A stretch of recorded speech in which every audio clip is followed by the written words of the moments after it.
नमो तस्स भगवतो अरहतो सम्मा संबुद्धस्स अनिच्चा वत संखारा उपादवय धम्मिनो उपजित्वा निरुझन्ति तेषां उपशमो सुखो। आज या मंगलमय प्रसंगी आपणा सर्वांच्या हितासाठी, सुखासाठी आणि कल्याणासाठी अत्यंत महत्त्वपूर्ण अशी धम्मदेशना देण्याचा प्रयत्न करतो। भगवंत असे म्हणतात की सर्व काही संस्कार अनित्य आहे, क्षणभंगुर आहे, परिवर्तनशील आहे। हे जे मानवी जीवन आहे क्षणाक्षणाला बदलणार आहे आणि त्यामुळे जे मिळालेलं आपल्याला आयुष्य असते त्या मिळालेल्या आयुष्यामध्ये आपण कुशल कर्म, पुण्यकर्म करण्याचा प्रयत्न केला पाहिजे। कारण तेच कुशल कर्म, तेच पुण्यकर्म आपल्या सोबत येत असतात। आपली धनसंपदा, आपलं सौंदर्य, आपलं बल काहीही आपल्या सोबत येत नाही। मग सोबत आपल्या काय येत असते तर आपण जे कर्म करत असतो तर ते केवळ कर्म आपल्या सोबत येत असतात। हा मानवी देह नश्वर आहे, क्षणभंगुर आहे, परिवर्तनशील आहे, क्षणामध्ये नष्ट होणार आहे। अगदी पाण्याच्या बुडबुड्या समान हे आपलं जीवन आहे। पाण्याचा बुडबुडा निर्माण होतो, क्षणामध्ये नष्ट होत असतो। अगदी तशाच प्रकारचं आपलं हे जीवन आहे, क्षणभंगुर आहे, परिवर्तनशील आहे। मरणधर्मीय हा आपला स्वभाव आहे। मरणधर्मीय जर आपला स्वभाव आहे, आपण मृत्यूला जर प्राप्त होणारे आहोत तर मग राग कुणाचा करावा, द्वेष कुणाचा करावा, मोह कुणाचा करावा, मीपणा कशाचा करावा? कारण हे तर शरीर नश्वर आहे, हे शरीर तर क्षणभंगुर आहे, हे शरीर तर परिवर्तनशील आहे। 32 प्रकारच्या घाणीने हे शरीर भरलेलं आहे। मग या शरीराच्या प्रती मी काय आसक्ती करू?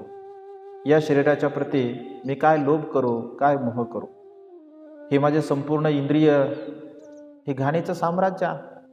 डोळ्यामधून अश्रूच्या द्वारा, घुमाच्या द्वारा घाण येते, कानामधून सुद्धा अनेक प्रकारची घाण निघते, नाकामधून सुद्धा शेंबूड निघतो, अनेक प्रकारची घाण निघते, मुखामधून सुद्धा नाळ निघते, थुंकी निघते, अनेक प्रकारची घाण।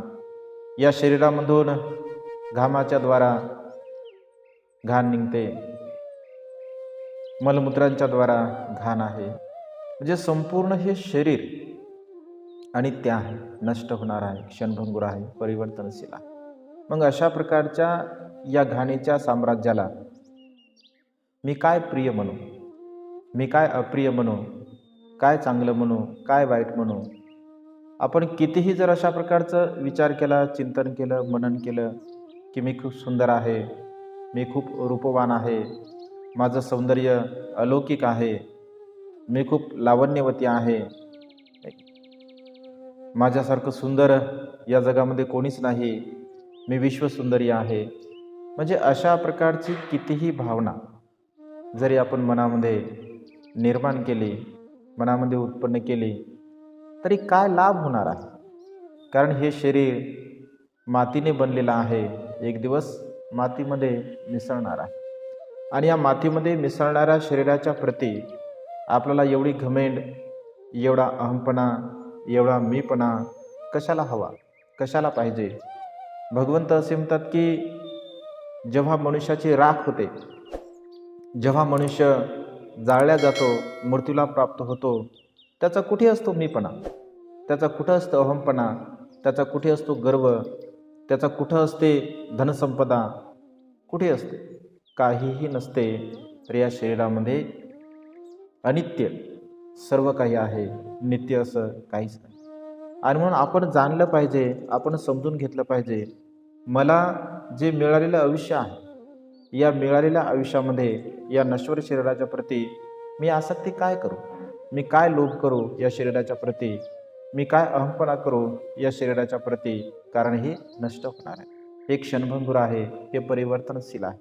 अशा प्रकारची भावना आपल्या मनामध्ये आपण सदा सर्व काळ निर्माण केली पाहिजे. या नाशवंत शरीराने आपण चांगलेही कर्म करू शकतो आणि या नाशवंत शरीराने आपण वाईट कर्मसुद्धा करू शकतो. ज्या मनुष्याकडे प्रज्ञा आहे, ज्या मनुष्याकडे ज्ञान आहे, जो मनुष्य बुद्धिवान आहे, तर तो जाणतो की माझं शरीर तर नाशवंत आहे, क्षणभंगुर आहे, परिवर्तनशील आहे.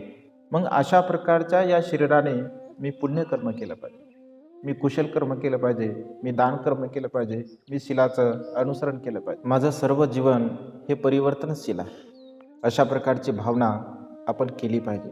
परंतु अज्ञानी लोक, अडाणी लोक जाणत नाहीत की आपण एक ना एक दिवस मृत्यूला प्राप्त होणार आहोत आणि त्यामुळे या शरीराच्या प्रती आसक्ती करतात, या शरीराच्या प्रती लोभ करतात, या शरीराच्या प्रती घमेंड करत असतात.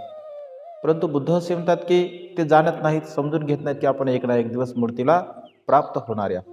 आणि म्हणून या सत्यवचनाला आपण जाणलं पाहिजे, आपण समजून घेतलं पाहिजे की आपण मरण धर्मी आहोत. भगवंताच्या काळामधील एक छोटीशी कथा, एक छोटीशी स्टोरी या अनित्यवादावरती आपल्याला सांगण्याचा प्रयत्न करतो. कारण जीवन हे अनित्य आहे, ठीक आहे, नश्वर आहे, क्षणभंगुर आहे, परिवर्तनशील आहे. भगवंताच्या काळामध्ये सुद्धा असे अनेक लोक होते जे रूपवान होते, सौंदर्यवान होते, धनवान होते, परंतु त्यांनी भगवंताच्या धम्माला जाणलं, त्यांनी भगवंताच्या सद्धम्माला समजून घेतलं आणि सुखपूर्वक जीवन जगण्याचा मार्ग त्यांनी अंगीकारला आणि दुःखमुक्त झाले. आपल्या जीवनाला त्यांनी सार्थक बनवलं. अगदी तशाच प्रकारे या वर्तमान काळामध्ये आपण जीवन जगत असताना या मानवी मनाला आपण शुद्ध केलं पाहिजे, निर्मळ केलं पाहिजे, पवित्र बनवण्याचा प्रयत्न केला पाहिजे. कारण या मानवी जीवनाला जर आपण पवित्र बनवत असेल, निर्मळ बनवत असेल, परिशुद्ध बनवत असेल, तर खऱ्या अर्थाने आपल्या जीवनाचा हा एक सार आपल्याला प्राप्त होऊ शकतो. आणि म्हणून आज या मंगलमय प्रसंगी एका छोट्याशा कथेच्या द्वारा अनित्यवादाच्या संदर्भामध्ये आपल्याला उपदेश देण्याचा प्रयत्न करतो. भगवंताच्या सद्धम्मामध्ये ज्याप्रमाणे ज्ञानी प्रज्ञावान भिक्खू होते, अगदी तशाच प्रकारे ज्ञानी प्रज्ञावान भिक्खूनी सुद्धा होते. आणि त्यामुळे भगवंताने वेगवेगळ्या प्रकारे सर्वांना असं अग्रस्थान दिलेलं आहे. ज्याप्रमाणे प्रज्ञेमध्ये सारिपुत्तांना भगवंताने अग्रस्थान दिलं, अगदी तशाच प्रकारे भिक्खुनीमध्ये खेमा नावाची भिक्खुनी होती, तिला भगवंताने भिक्खुनीमध्ये अग्रस्थान दिलं होतं, जे की प्रज्ञेमध्ये अग्र होते. म्हणजे बघा, भगवंताने प्रत्येकाची विशेषता जाणून, प्रत्येकातील असणारा एक विशेष गुण, सद्गुण जाणून त्यांना तशा प्रकारची उपाधी दिली होती. या प्रज्ञावान भिक्खुनींच्या संदर्भामध्ये, खेमाच्या संदर्भामध्ये आज आपण धम्मदेशनेच्या द्वारा श्रवण करणार आहोत. खेमा ही जी काही भिक्खुनी होती, तर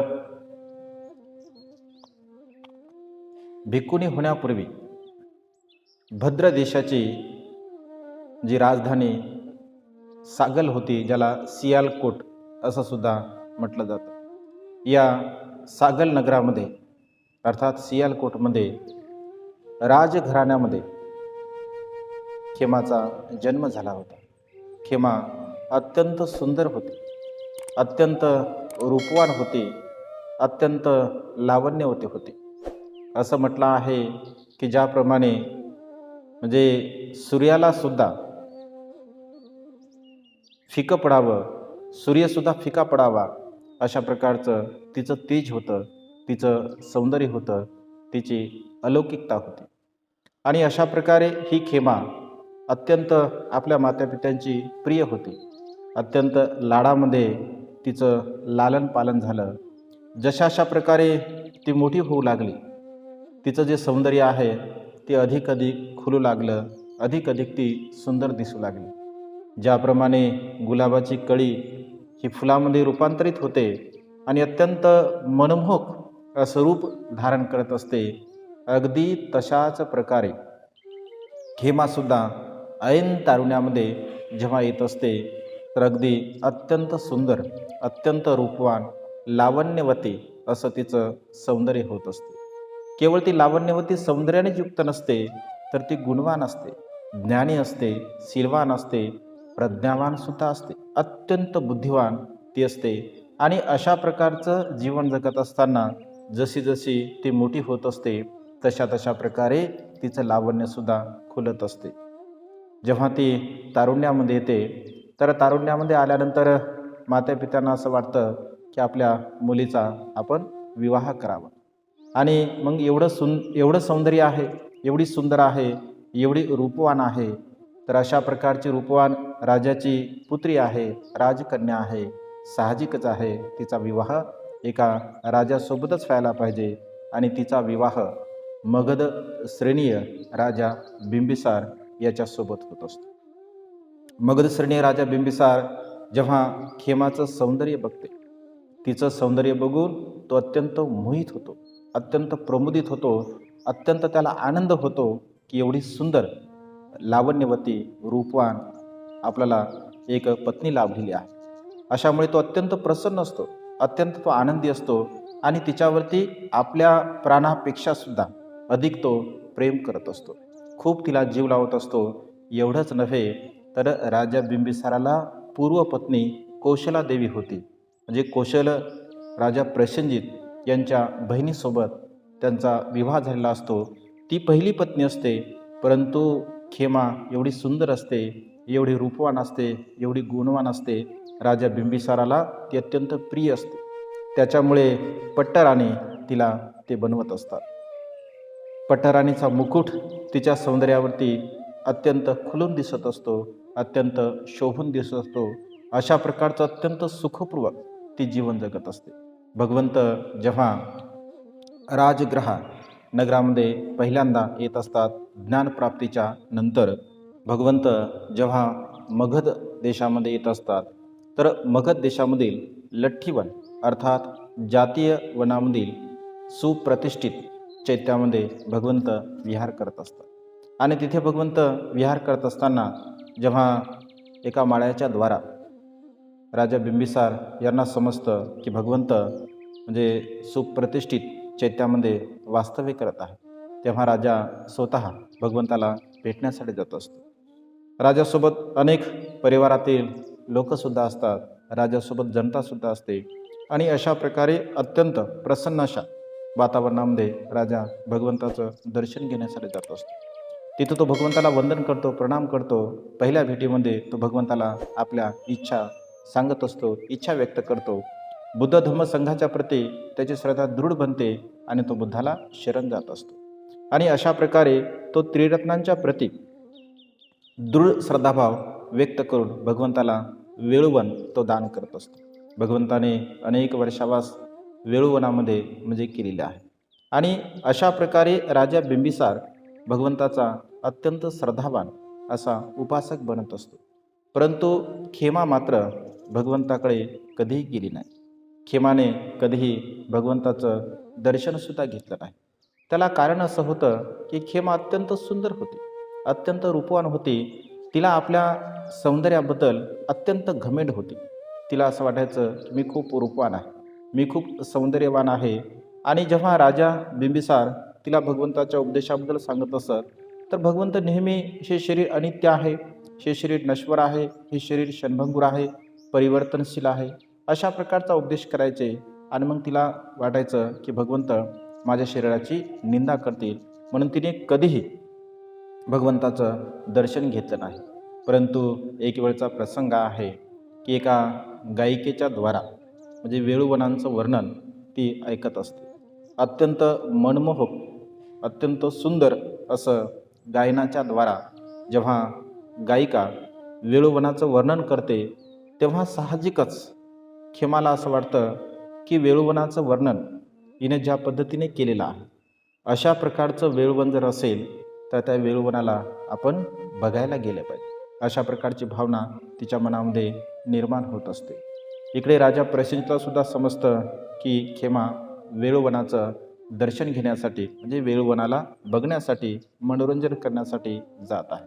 तेव्हा तो आपल्या काही सेवकाला सांगतो की भगवंत सध्या वेळूवनामध्ये नाही आहे, परंतु भगवंत येईपर्यंत खेमाला तुम्ही वेळूवनामध्ये म्हणजे कशाही प्रकारे तिला तिथे तुम्ही थांबवा. अशा प्रकारे राजा आपल्या सेवकाला सांगतो.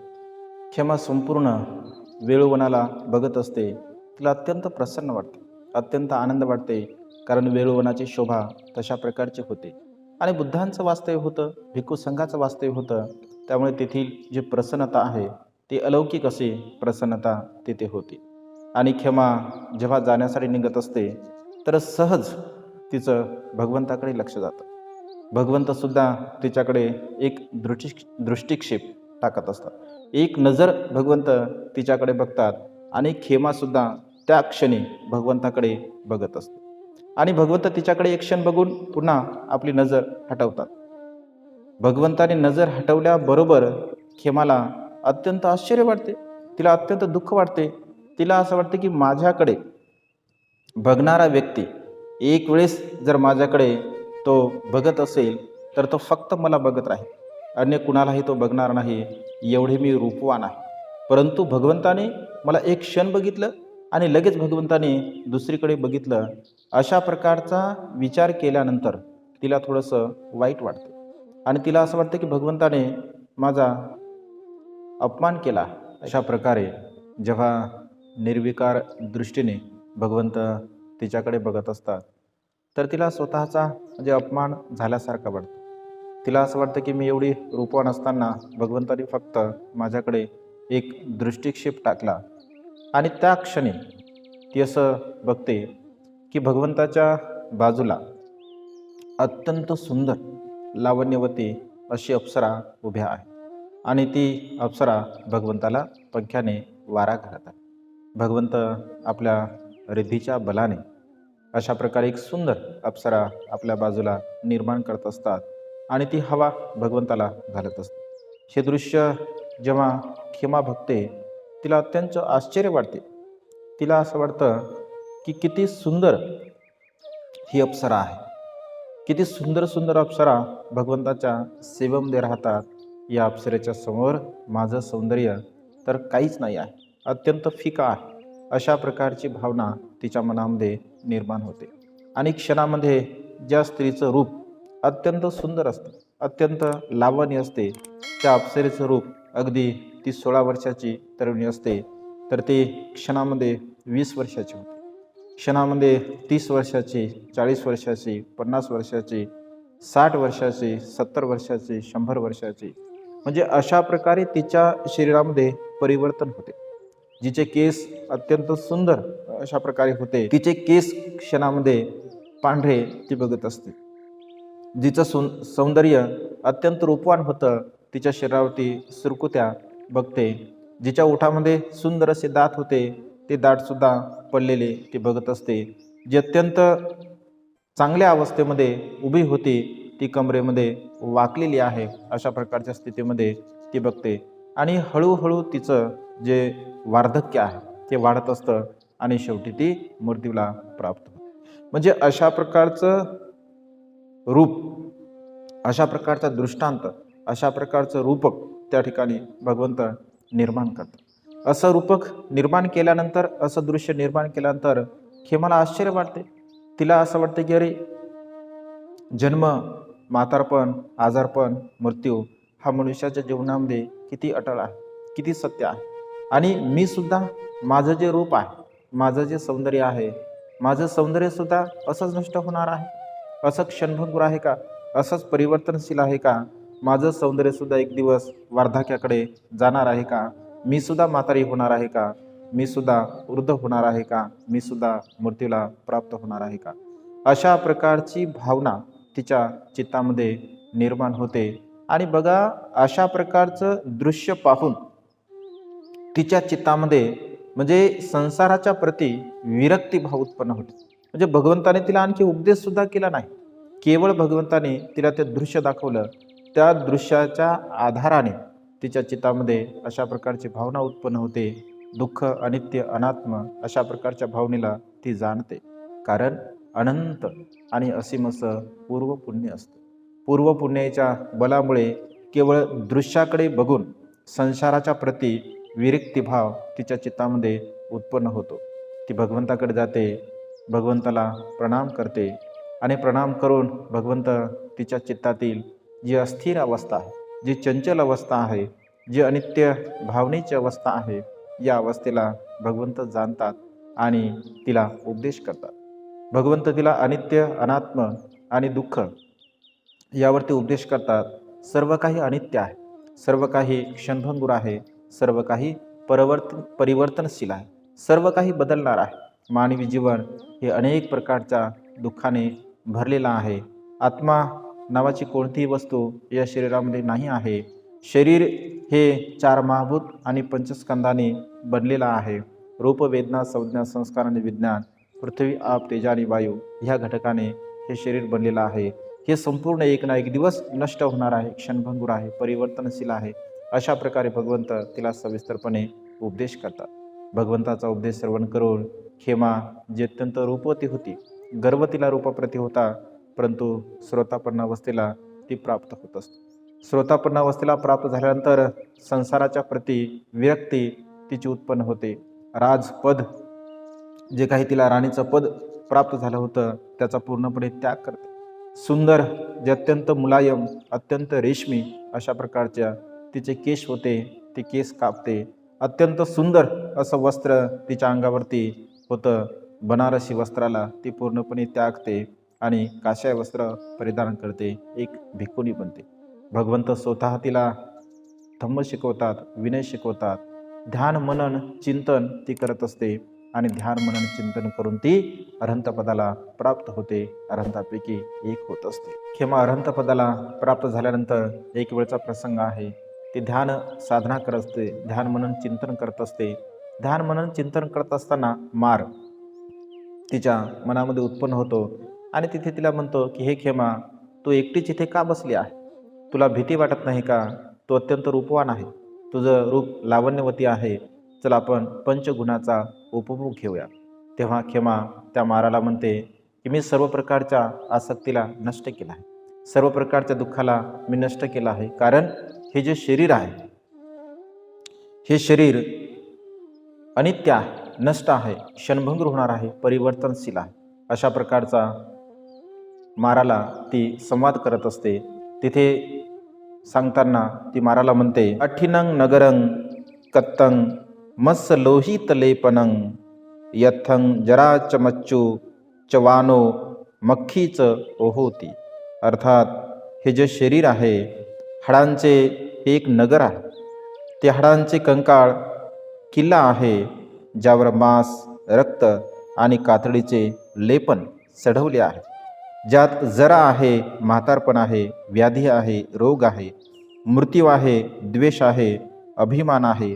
या सर्व प्रकारच्या विकाराने अशा प्रकारचं हे लपलेलं शरीर आहे. जे शरीर गलिच्छ आहे, या शरीरामध्ये वेगवेगळ्या प्रकारची घाण आहे. म्हणजे अशा प्रकारच्या याला मी नष्ट केलं, नाहीसं केलं. म्हणजे अशा प्रकारे खेमा त्या मारासोबत संवाद साधते. माझ्या चित्तामध्ये कुठल्याही प्रकारचा विकार नाही आहे, मी पूर्णपणे निर्विकार आहे. मी सर्व प्रकारच्या रागाला नष्ट केला आहे, नाहीसं केलं आहे आणि त्या ठिकाणून मार निघून जात असतो. म्हणजे अशा प्रकारे खेमा अत्यंत ज्ञानी होती, अत्यंत प्रज्ञावान होती, अत्यंत सिलवान होती. असं म्हटलं आहे की ती वादविवादामध्ये अत्यंत कुशल होती. तिचं धम्म आणि विनयावरती अत्यंत प्रभुत्व होतं. ज्याप्रमाणे सारिपुत्त प्रज्ञेमध्ये अग्र होते, अगदी तशाच प्रकारे भिक्खुनीमध्ये खेमा ही अग्र होती. तिचा उपदेश लोकांना अत्यंत प्रिय वाटत असे. ती लोकांना प्रिय होती. जेव्हा जेव्हा ती लोकांना उपदेश करत होती, तर ज्याप्रमाणे भगवंत उपदेश केल्यानंतर, सारिपुत्त भंते उपदेश केल्यानंतर लोक श्रोतापन्न, सकृतागामी, अनागामी, अरहंत होत असत. अगदी तशाच प्रकारे खेमा भिक्खुनी जेव्हा उपदेश करत होती, तेव्हा लोक श्रोतापन्न, सकृतागामी, अनागामी, अरहंत होत होते. म्हणजे एवढी महानता तिने प्राप्त केली होती. भगवंताने प्रज्ञेमध्ये तिला अग्रस्थान दिलेलं आहे. एक वेळेस राजा प्रसेनजित श्रावस्तीकडे जात असताना तोरणवत्थो या गावी मुक्कामी थांबला होता. तेव्हा योगायोगाने खेमा भिकुणी सुद्धा तिथे होती. राजा प्रसेनजित यांना धम्मचर्चा करण्यामध्ये अत्यंत आवड होती. जिथे कुठे श्रमण असतील, ब्राह्मण असतील, तर त्यांच्यासोबत तो धम्मचर्चा करण्यासाठी जात असे. तो आपल्या सेवकांना सांगतो की तोरणवत्थो येथे कोणी एखादा श्रमण ब्राह्मण आहे का, जे जे बुद्धांचे सिद्धांत जाणणार आहे. असं जर कोणी असेल तर आपण त्यांच्याकडे धम्मचर्चा करण्यासाठी जाऊ. जेव्हा सेवकाला समजतं की इथे तर कोणीही नाही आहे, परंतु भगवंताची शिष्या खेमा नावाची भिकुणी आहे, असं म्हटलं आहे की ती अत्यंत बुद्धिवान आहे, ती अत्यंत कुशाग्र आहे, वादविवाद करण्यामध्ये ती अत्यंत निपुण आहे. अशा प्रकारे सेवक राजाला सांगत असतो. राजा म्हणतो की त्यांच्याकडे निरोप पाठवा, आपण त्यांच्यासोबत वाद करण्यासाठी, संवाद करण्यासाठी जाऊ. राजा जेव्हा खेमा भिकुणीकडे जातो, त्यांना प्रणाम करतो, वंदन करतो, कुशलक्षेम विचारतो आणि त्यांना विचारतो की भगवंताचं जे काही जीवन आहे, म्हणजे भगवंत या संसारामध्ये मृत्यूच्या नंतर अस्तित्वामध्ये राहतील किंवा नाही राहतील, भगवंताचं मृत्यूच्या नंतर काय होणार आहे, भगवंत कुठे जाणार आहे, म्हणजे अशा प्रकारचे अव्याकृत प्रश्न त्या ठिकाणी राजा प्रसेनजित खेमा भिकुणीला विचारत असतो. तेव्हा भिक्षुणी म्हणते की महाराज, अशा प्रकारच्या या प्रश्नाला भगवंताने अव्याकृत ठेवलेला आहे. भगवंताने या प्रश्नाची उत्तरं दिली नाही आहे. भगवंत या प्रश्नावरती मौन धारण करतात. तर तो म्हणतो की का धारण करतात? तेव्हा खेमा म्हणते की महाराज, मी तुम्हाला एक प्रश्न विचारतो. असा कोणी एखादा गणिती आहे का की जो या समुद्रामध्ये असणारी जी काही रेती असेल, या रेतीला तो मोजू शकतो?